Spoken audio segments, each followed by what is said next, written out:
The galaxy was full of danger. But there was one place everyone feared the most: human space. It was not the largest territory. It was not the richest. But it had a reputation no one could ignore. The stories were always the same.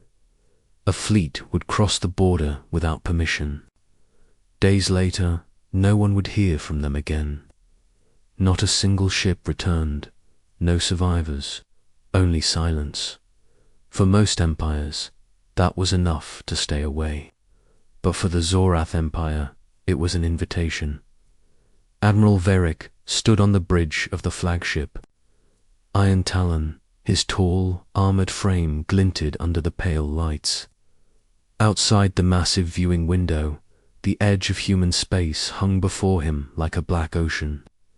Behind him, 20 Zorath warships floated in perfect formation. Their weapons were armed, their shields were ready. "This is it," Varric said to his officers. "The border to human space. All we have to do is step across it, and the galaxy will see the truth: humans are nothing but cowards hiding behind old myths." The crew laughed. They had heard the stories of humans: primitive, unpredictable, dangerous. But the Zorath Empire had conquered a dozen star systems. They believed there was no threat they could not crush. To them, the warnings were lies told by traders and smugglers to keep competition away. No human ships were in sight. No defense satellites.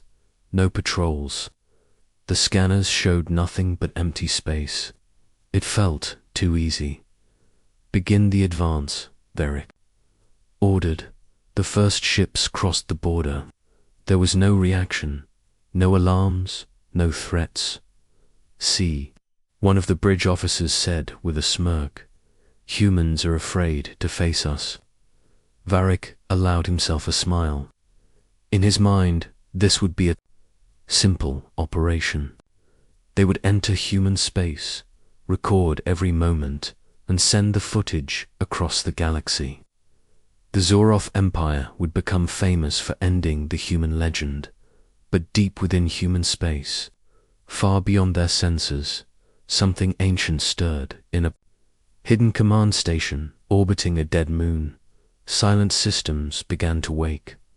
Power flowed into cold machinery. Weapons that had been sleeping for years powered up. Somewhere in the darkness, a signal was sent to Single. Encrypted pulse that no one in the Zorath fleet could detect. The humans had noticed. The Iron Talon continued its slow path forward. The other ships spread out, scanning for signs of life. But there was nothing, only drifting asteroids and the faint glow of distant stars. "This is pathetic," muttered one of Varric's lieutenants. "They don't even guard their own territory." Still, some of the crew felt uneasy. The space around them was silent. Too silent. Even in empty space, there were always small signals communications between colonies, cargo ships, automated beacons. But here, there was nothing. Not a whisper, not a flicker. A young sensor officer frowned at her console. "Admiral, I'm picking up a faint signal. Very faint. It's rhythmic." "What kind of signal?" Varric asked. "Like a heartbeat," she replied, repeating every 2 seconds. "Probably a damaged satellite," another officer said quickly. "Ignore it." But the signal kept repeating.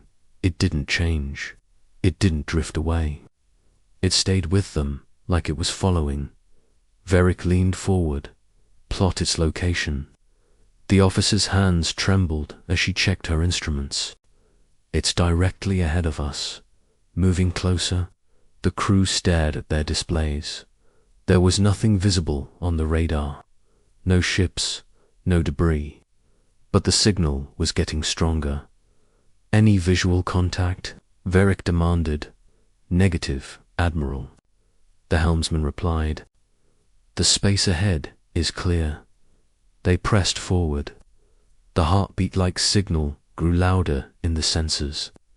Then suddenly it stopped. Everyone on the bridge froze. The silence felt heavier now, pressing against them like a weight. "Admiral," the communications officer said slowly, "I've lost contact with the Silver Fang." Varric turned sharply. "Lost contact? Explain." "They're not responding to hails. No comms, no life signs. They're gone, gone." Varric stepped toward the holodisplay. The Silver Fang had been the third ship in formation. Now there was nothing in its place. No explosion, no debris. Just empty space. "That's impossible," one officer whispered. Another ship reported the same thing. The Iron Claw, which had been on the left flank, had vanished. The crew's confidence began to crack. The bridge filled with tense murmurs. "Admiral," the sensor officer said in a low voice, "I think we're not alone." Varric's jaw tightened. Scan again. Find them. But the scanners still showed nothing. Whatever was out there was invisible to their instruments. And then just for a moment something massive passed between them and the distant stars. A shape darker than the void itself. No lights, no engines, just a shadow that moved like a predator. It was gone before anyone could get a clear look, but every officer felt it in their bones. "Sound battle stations," Varric ordered, his voice steady but cold. "We've come too far to turn back." The crew obeyed, but there was fear in their eyes. The Zorath Empire had crossed the border, and now something in human space had found them. Somewhere in the dark, the hunt had begun.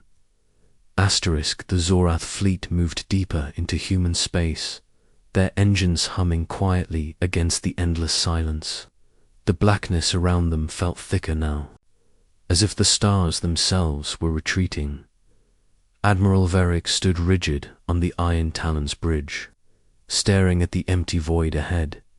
He did not like mysteries, and this was turning into one. 2 ships were gone, erased without a sound. No wreckage, no distress calls, no explanation. The crew worked faster, their voices low, as if afraid of being overheard. The young sensor officer, her name was Galactic, her eyes locked on her console. That strange, heartbeat-like signal had stopped when the first ship vanished.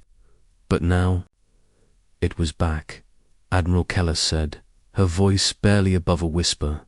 "The signal has returned." Varric turned to face her. "Location, it's everywhere," she said, her eyes wide. "Not just ahead of us, it's behind us. To our left, to our right, it's surrounding the fleet." The bridge grew colder. Officers exchanged uneasy glances. "Could it be multiple ships?" Varric asked. Kellis hesitated. "No, it's one source. It's moving too fast, too unpredictable, to be more than one." "Then what is it?" he demanded. She didn't answer. Out in the dark, the rest of the fleet tightened formation. The Iron Talon's hull creaked faintly, the sound echoing through the bridge. The comms officer's voice cracked through the silence. "Admiral, we're picking up something on Trench." "What is it?" Varric asked. The officer swallowed. I think it's a ship, but it's not broadcasting an identification code. No lights, no heat signature. It's just there, before." Varric could respond. The Bloodfang, one of the destroyers, near the edge of formation, vanished. No light, no explosion, just gone. The bridge fell silent. Kellis stared at her console. "It's close now, Admiral, very close." Suddenly, the deck shook violently. The lights flickered. Metal groaned as something massive scraped along the Iron Talon's side. Officers were thrown from their stations. "Report," Varric barked. "Nothing on sensors." Kellis shouted, Whatever it is, it's like it's not even there. The comms erupted with screams from other ships. The vulture claw was gone. Then the steel fang. In less than 2 minutes, 5 ships had been erased. The fleet opened fire blindly into the darkness. Brilliant streams of plasma lit up the void, but they hit nothing. The blackness seemed to swallow the light, and then Kellis froze. "Admiral, I see it." The main viewing window adjusted to maximum contrast. At first, it was hard to see just a shifting shadow among the stars. But slowly, the shape became clear. It was enormous, sleek, predatory, no lights, no visible weapons. The kind of ship that looked like it had been designed for one purpose: killing. Varric stared, his pulse pounding. That's impossible. That can't be real. It moved with unnatural grace, gliding through the fleet like a shark through a school of fish. Every time it passed near a Zorath's ship, that ship disappeared. "It's not using weapons," Kellis said. Her voice was trembling. "It's taking them." "Taking them where?" one officer asked. No one answered. Varric's voice hardened. "Lock all weapons on that ship. Fire at will." The Iron Talon and the surviving ships unleashed a storm of plasma and missiles. The space ahead erupted in brilliant explosions. But when the light faded, the black ship was gone. Where did it go? Varric demanded. Kellis scanned frantically. Everywhere and nowhere. "It's moving faster than light, but it's not jumping. It's just," she stopped. The bridge lights dimmed to red. Emergency alarms began to wail. "It's here," she whispered. The Iron Talon shook again, harder this time. Hull integrity warnings blared across the displays. Somewhere deep in the ship, metal tore like paper.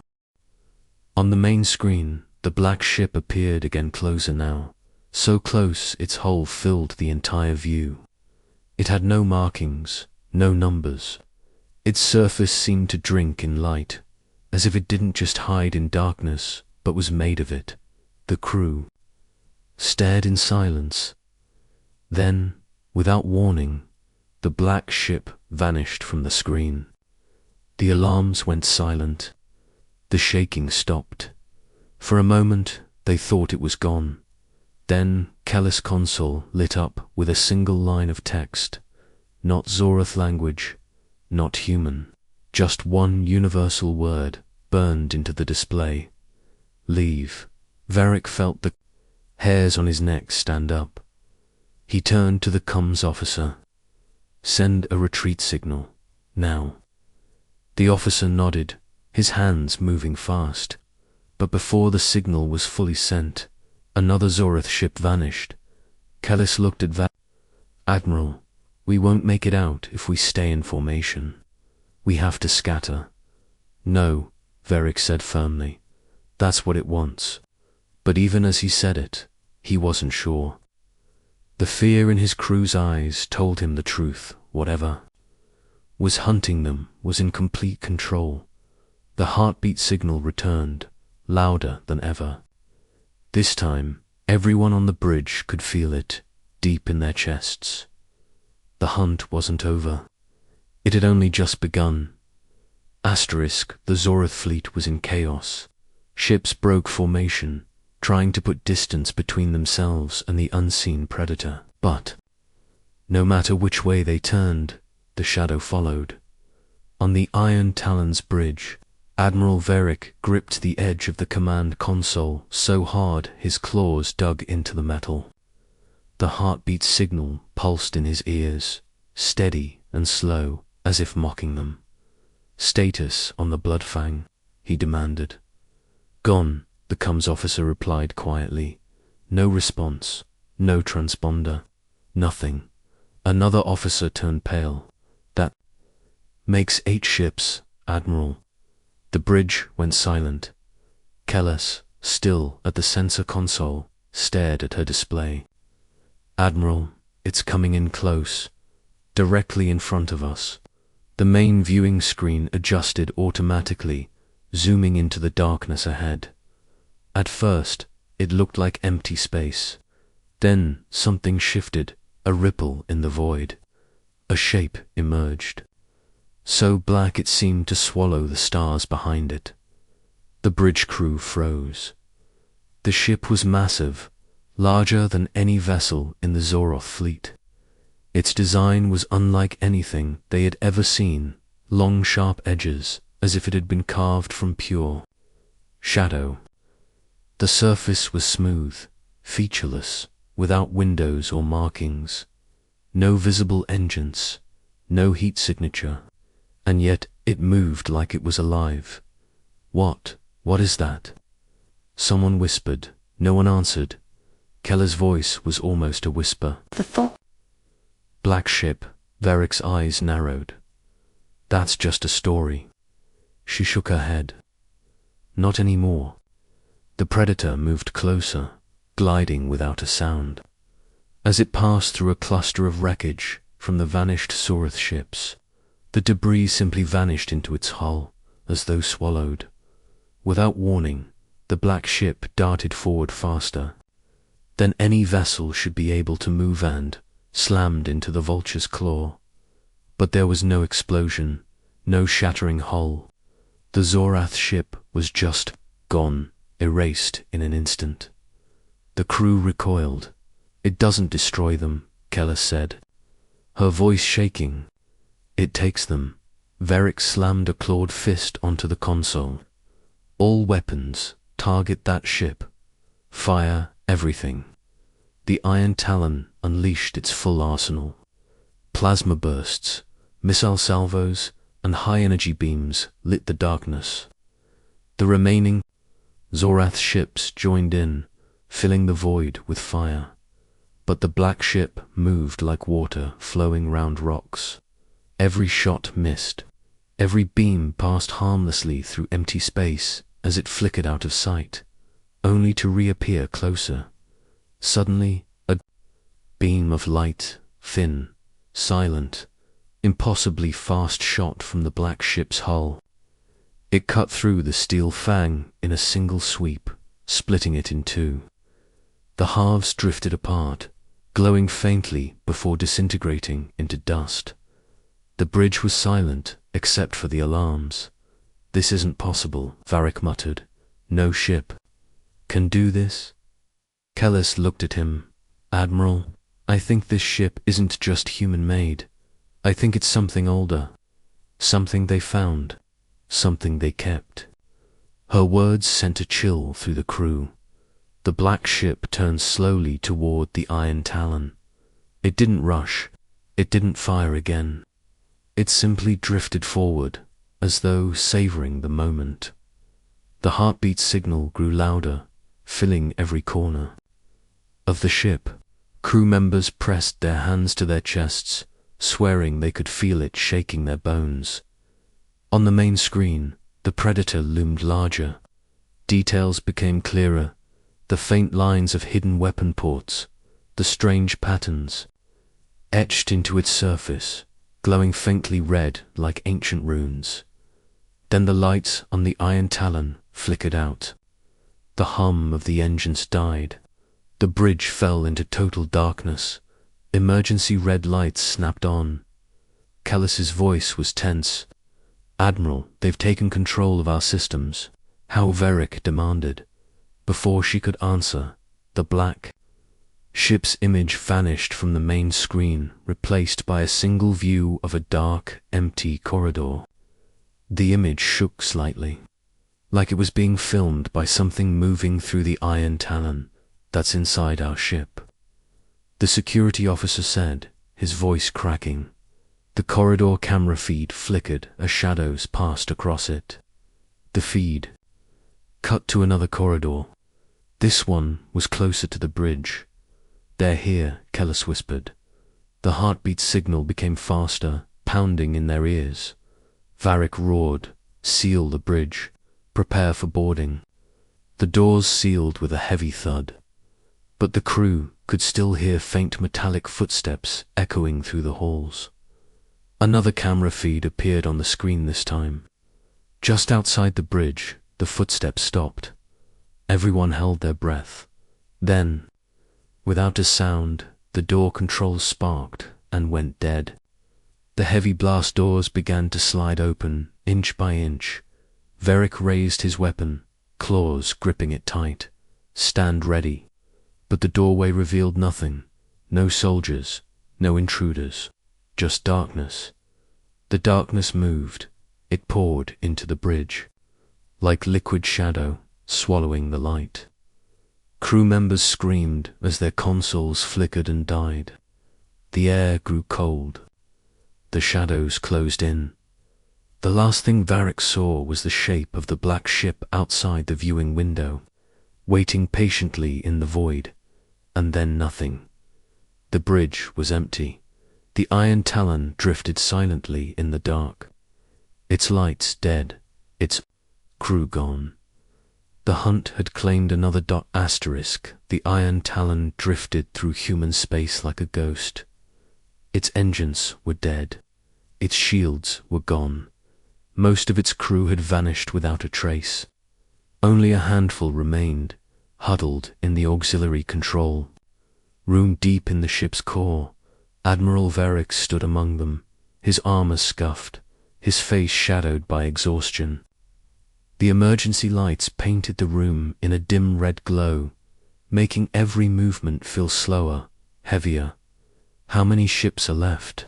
Varric asked quietly. Kellis checked the readings. Her hands shook. 5, maybe 6, but they're scattered. Some are drifting. Some aren't responding at all.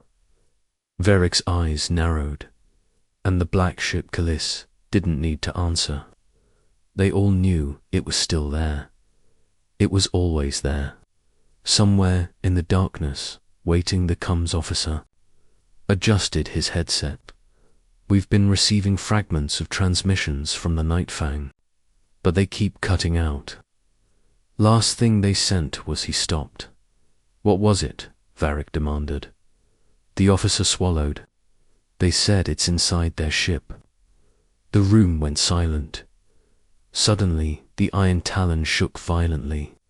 Tools and data clattered to the floor. The sound of tearing metal echoed through the walls. "They found us," Kellis whispered. The view screen flickered to life. The black ship filled the display, its massive hull blocking out the stars. Those faint red lines along its surface glowed brighter now, like scars burning with heat. It wasn't moving fast. It didn't need to. It knew its prey couldn't escape. Clenched his fists. "We still have weapons. If this is where we end fighting." The surviving Zorath ships, scattered but still functional, responded to his call. On the display, their positions lit up, slowly converging toward the Iron Talon. For the first time since the nightmare began, they would stand together. "All ships, target the black ship," Varric ordered. "Fire everything you have. We'll either destroy it or die trying." One by one, the remaining Zorath vessels unleashed their arsenals. The darkness exploded with light plasma bursts, missile trails, and high-energy beams streaked across the void toward the shadow.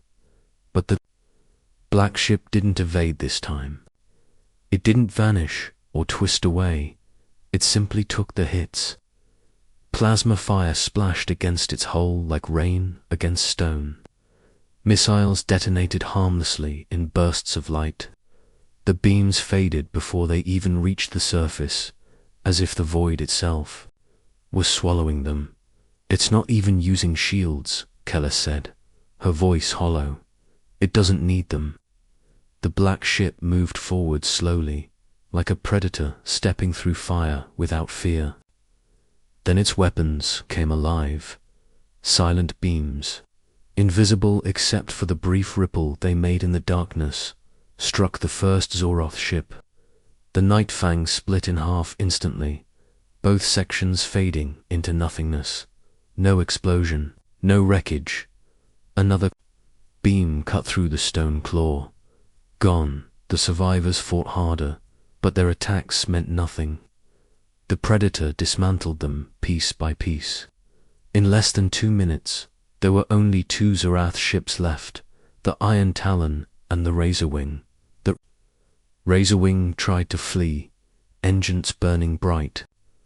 The black ship turned, released one silent pulse of energy, and the fleeing vessel vanished mid-flight. The heartbeat signal returned, louder than ever, pounding in their ears. It felt like it was coming from inside their skulls. Khalees gripped the console. "Admiral, it's not just hunting us. It's making sure no one escapes, no witnesses." Varric knew she was right. The black ship moved. One beam struck the Iron Talon, and the ship's outer hull began to dissolve into nothing. The control room lights flickered. Systems failed one after another. Kellis looked at Varric. "It's over." Varric stood tall. "Then we meet it standing." The last thing they saw was the black ship's surface smooth, endless, swallowing all light before everything went black. Days later, the quiet stretch of space along the human border looked as it always did still. Empty, endless. To most it seemed untouched, but to those who traveled the outer routes, whispers began to spread. Something had happened out there. Something big. The first to find it were a pair of independent traders, the kind who preferred to keep their transponders off and their questions few. Their small freighter was drifting along a safe lane when the sensors picked up something strange, fragments of metal, scattered across a wide area. The pilot, a grizzled man named Torvin, frowned at the readings. "This is no asteroid debris. This is ship-grade alloy, heavy plating." His co-pilot adjusted the scanners. "Not just any plating. This is Zorath hull composite. Military issue." Torvin's eyes narrowed. "Then where's the rest of the ships?" They followed the trail slowly, picking through the field of floating wreckage. The fragments were twisted, melted, and wrong. Some had edges so smooth it was as if they'd been cut by light itself. Others were cracked into patterns that made no sense, like they'd been shattered from the inside. No escape pods, no life signs, no distress beacons. Torvin's freighter drifted farther into the darkest part of the debris field. That's when they found it, a drifting black box, blinking faintly. It was a Zorath fleet recorder, the kind only a flagship carried. "Careful," Torvin muttered, pulling it aboard. They connected it to their console. The data was heavily damaged, but a single file remained intact. It began with static. Then a deep, steady voice filled the cabin. "This is Admiral Varric of the Zorath Empire. To all who hear this, do not cross into human space. Not with fleets. Not with scouts. Not even alone. If you enter, you will not return." The co-pilot shivered. Varric's voice continued, lower now. "We came here for glory. We found only death. Remember this message. The humans do not bluff." Then the file ended. No coordinates, no explanation, just silence. Torvin shut the console. "We didn't hear this. We didn't find this. Understand?" His co-pilot nodded quickly. In this part of the galaxy, stories like this were dangerous. They dumped the black box back into the void and left at maximum speed on Earth. Deep within the secure halls of the Human Council, a small meeting took place. Only a handful of senior officers were present. On the center display, a simple report glowed in crisp white letters. Zorath incursion. Border Sector 17A. Neutralization complete. No survivors, no speeches. No celebrations. The humans didn't send warnings, didn't. BROADCAST threats. They didn't need to. One council member, a woman with sharp eyes, glanced at the head of the table. The black ship performed as expected. The man at the head nodded once, efficiently, minimal trace. The fleet was gone in under 30 minutes. Any evidence left behind, only what we allowed, enough for the right people to find, enough for the story to spread. The woman's lips curved into the faintest smile. Good. Fear is cheaper than war. In the months that followed, the story of the vanished Sorath fleet spread through the galaxy like smoke. No one agreed. On the details, some claimed the humans had deployed a super weapon. Others swore it was an alien predator bound to their service. Some even said the black ship was not built at all, but grown alive, ancient, and bound to defend its masters. The truth didn't matter, because the effect was the same. Merchants began to alter their routes to avoid human space, even when it meant longer travel. Border skirmishes stopped. Even pirate activity declined. No one wanted to test the humans anymore. And somewhere, far from any known star, the black ship slept again. It rested in a dark hangar, hidden inside an unmarked asteroid. Its hull absorbed the dim light, its red lines pulsing slowly, like a heartbeat. The air around it seemed to hum faintly, as if it were breathing. In the shadows of the hangar, a lone human technician walked the length of the massive vessel, checking the maintenance systems. She carried a small datapad, making silent notes. When she reached the bow, she stopped, placing a hand gently against the cold, lightless surface. "Good work," she murmured. The pulsing red lines brightened slightly. As if in response, the technician smiled faintly, turned, and walked away. Behind her, the black ship waited, patient, silent, watching. It would wait for years if it had to, decades, centuries, because the humans knew one simple truth. Sooner or later, someone else would be foolish enough to cross their border uninvited. And when that day came, the black ship would wake again.